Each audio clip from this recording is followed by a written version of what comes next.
Studio, the web creation platform built for agencies. Bond, 12,000. My angel's birthday, 15.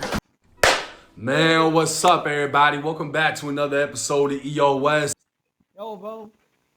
Hey, we're reacting to Tempa rapper claims self-defense after 2 dead and 16 injured in Yball City. I don't know what that is, bro.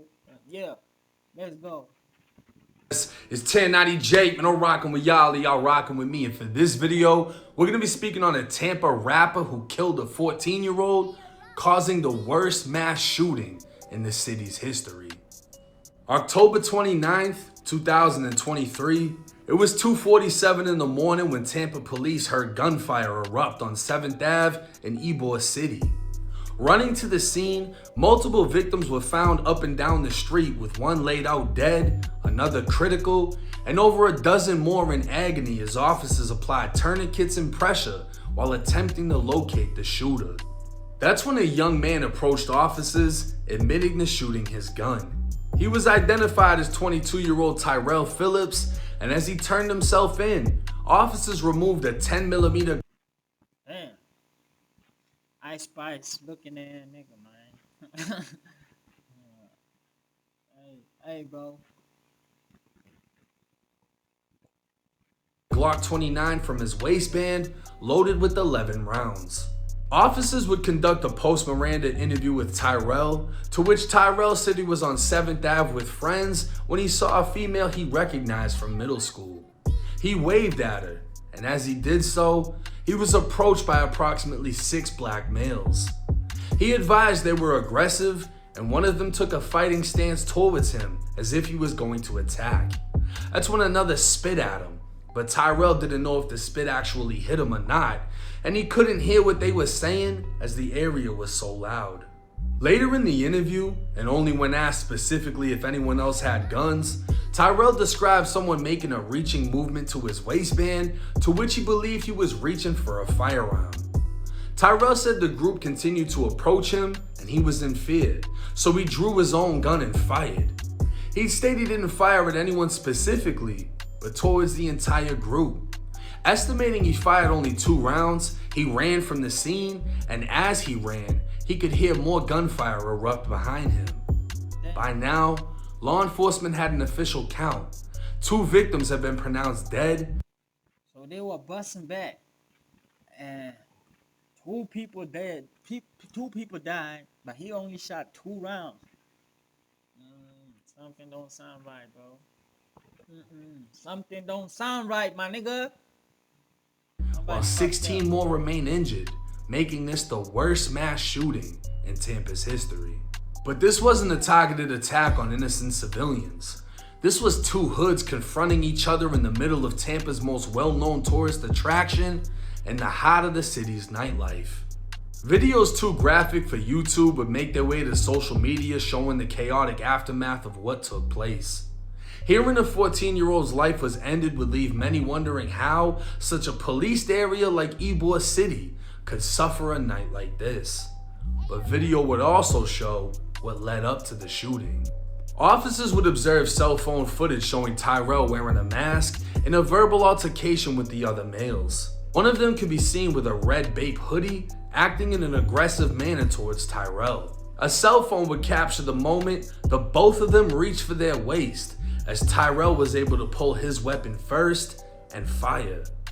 Now the 10mm is the preferred bullet for self-defense against grizzly bears. Damn. Traveling faster than a .45 and hitting harder than a 9mm, the 10mm Glock serves as a powerful semi-automatic handgun with the guarantee of blowing through whatever it hits. And that's Oh, bam. No. See what niggas is carrying around, bro? That's crazy, bro. exactly what it did. Tyrell's first shot would push its way into 14-year-old Elijah Wilson's neck, striking his spinal cord and immediately dropping him to the ground. A witness would comment on Facebook stating the dude in the red jacket literally had his jaw blown off. It was later discovered Elijah was also shot in the leg, which may have been done by Tyrell or whoever else opened fire. But officers would find a total of 3 10mm shell casings by Elijah's body. Tyrell would admit it was him on video firing, and Elijah, who wore the red hoodie, was the one that spit at him. In Elijah's last moments, he could be seen reaching for his waist, and as officers searched his body, it was discovered the 14-year-old was carrying a concealed firearm in a holster. Tyrell met the legal age required to carry a handgun in Florida, which is 21. And because of a new state law, anyone older than 21 may carry without a permit as long as they had no felony convictions. Elijah, on the other hand, was only 14 and was illegally carrying a loaded handgun. Officers would recover both weapons, but wouldn't clarify whose was stolen. But questions would be raised as to why a 14. I see why he moving this reckless, bro. He only 14, bro. He only 14, bro. He not. I don't know. He moving real dumb, bro. Like, niggas don't fight nowadays, bro. Niggas don't fight. 18-year-old was out at 2:47 in the morning with a gun in an area primarily serving alcohol. Come to find out, Elijah was more commonly known as Baby E from Cross Fletcher, a hood in North Tampa sprawled across Fletcher Ave. Baby E could be seen in multiple music videos, along with multiple members from the area, as the rappers dissed other hoods and showcased an arsenal of weapons. Photos and videos of Baby E himself would show he liked to flex guns, making it seem less likely that he was an innocent 14-year-old victim, and more likely that he was with the shit or trying to be and died because of it. But that doesn't mean Tyrell was an innocent victim either, as Tyrell is more commonly known as TBY Rel, a rapper from TC. Now TC, or Town and Country, is known as a Chico hood, and while they claim Tampa, Tampa doesn't necessarily claim TC. But that doesn't mean them Chicos haven't been rocking out as shootings and murders in the area keep making their way to the news. Rel can be seen in multiple music videos and pictures displaying guns, and his last post to Instagram, he can be seen wearing the same mask and shirt he wore during the shooting and rapping about his daughter. Another angle of cell phone footage would show Baby E had a group with him who were approaching Rel's group as Rel's group continued to back up while Baby E pushed forward. It's more than likely the two groups got into it on some hood shit, as some can be seen throwing up hood hand signs, and with Baby E leading the way, he was the first one to go down. The gunfire would alert 20-year-old Harrison Boonstopple, and while many began running, he told his friends to get down before telling everyone to get down. As the gunfire subsided, his two friends would get back up saying, "Harrison, let's go, let's go." But he couldn't get back up. A bullet had pierced his back, leaving him in critical condition and unable to move, and doctors at Tampa General would notify his parents there was nothing they could do to save his life. 15 others have been shot, with one other person suffering injuries while attempting to get away. Rel would claim self-defense to police, and with Florida being a stand your ground state, this case will be one that tests the morality of the law. Police claim Baby E never attempted to pull a weapon on video. He did. I mean, they were attacking him and they were reaching for, so he could actually beat this, bro. But in the seconds Rel is reaching for his gun, Baby E can be seen doing the same. If Rel is able to prove he lawfully defended himself as he was in fear Baby E was going to pull a firearm, Rel technically couldn't be held responsible for the second murder and 15 attempted murders that followed. But Rel told the police it wasn't Baby E who he thought had a gun in his waistband, it was someone else. When asked again if he saw Baby E reach for his waistband, Rel again clarified that Baby E never did. These statements are going to play a crucial role in an upcoming trial because the prosecutors are going to use these statements to show Rel fired indiscriminately and at someone that he admitted never reached for a weapon and believed didn't have a weapon. But in all reality, Rel still has a fighting chance because Baby E can clearly be seen reaching and died with a stolen weapon on his waist. The fact that 22-year-old Rel just killed someone and set off a mass shooting is a valid excuse to not be able to exactly recall every detail. And if he's able to acquire the right lawyer, there's no telling where this case will go. But I guarantee you, this case will not go unpunished. The amount of pressure that's going to fall on the police and prosecutors to secure a conviction in a case where so many innocents were shot could result in the wrong person being punished. It's said law enforcement is still looking for 2 additional shooters, and it won't be until Harrison's autopsy when they're able to determine if Rel's 10mm Glock was the weapon that killed him, or if someone else fired the fatal shot. Rel could be seen wearing a turtle suit, also known as a suicide prevention skirt, as he was arraigned for the second-degree murder of Elijah Wilson. He was not charged with a stolen firearm, somewhat confirming the stolen weapon belonged to the so-called victim, and he has not been charged with shooting any of the additional victims. With many outraged that a 14-year-old child was killed, many others have taken the stance that Rel did in fact act in self-defense, and did in fact follow Florida law by standing his ground when in fear for his life.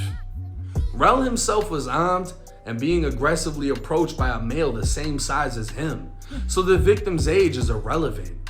While Rel didn't know if the victim was armed, Rel was aware of his own firearm, and the fact that if things turned physical between them, the victim could have had the chance to disarm Rel and shoot him with his own gun, as we've seen in videos of police being physically attacked. So Rel drew his weapon at the same time. It appears on video the victim was attempting to draw his, and Rel fired. At this time, Tyrell Phillips faces a possible life sentence in Florida State Prison and the possibility of beating the entire case for standing his ground. You be in there with them Zoes? Yeah. Now this case is already controversial, and it's going to become so much more. You have a 14-year-old victim who shouldn't have been in the area and died with a stolen gun in his waist. In my opinion, he was clearly reaching for that gun when he was shot. I feel like Tyrell he had a gun on him. Hey, damn it. He had a gun on him. Hey, bro, bro might beat the case. He better get a good lawyer, though. Should beat this case on stand your ground. But the fact that 16 or 15 other people were shot, that can't go unpunished. Which means that if the state and the police aren't able to grab the 2 other shooters, they're gonna look horrible, which could result in Tyrell taking the rap for everything that happened. Tyrell had a 10mm Glock. This is a big fucking gun. It had 11 rounds in it when the police got it. 3 shell casings were found. That means he fired 3 shots, and 3 shots don't hit 16 people. So everyone knows that there's other shooters out there. They're gonna try to find these other shooters, and they most likely will. Now, I would like to hear y'all's thoughts and comments in the comment section on how y'all feel that this case should play out. The innocent victim that was killed in this case is obviously Harrison, and not the 14-year-old who was strapped and tried to run up on somebody throwing 4s up and then gets hit in his shit. I don't feel like that's an innocent victim. And I mean, the most clear-cut thing in my mind is if that was me that had the gun and I have a group aggressively coming towards me, I'm gonna have to pull it. And if I feel like he's pulling it, I'm gonna have to fire. And when they say, oh, why were you in fear for your life if he only had hands? The same reason that when police are physically attacked, they draw their gun and shoot. Because if you have the opportunity to grab that cop's gun in a physical fight, cop is gonna kill you to make sure you don't have that opportunity. If you're gonna take on carrying a firearm, you're not gonna let anybody get close enough to where they're able to, or possibly able to, grab that gun, disarm you, and use it against you. They can say that Tyrell is a drill rapper and he talks about killing cool, but he ain't a felon. He acted lawfully in this situation. They can say that that kid was only 14 and whatever they want. That kid was in an area he shouldn't have been in. I don't know where the fuck the parents were at. I see the fathers on the news after the case. But if you can go on social media and see your kid throwing foes up and carrying guns and he's doing all these music videos, everything starts at home. I'm not gonna bash the parents, but that kid shouldn't have been there. And he shouldn't have been starting shit. Let me know y'all's thoughts and comments in the comment section. Prayers out to Tampa and all the victims involved. I was actually just in Tampa on Thursday. This is crazy. It's 1090 Jake. I'm rocking with y'all rocking with me. Until next time. Hey, that's crazy, man. That's crazy, bro. Yeah, he was outside, and don't ever underestimate your enemy. Like, comment, subscribe.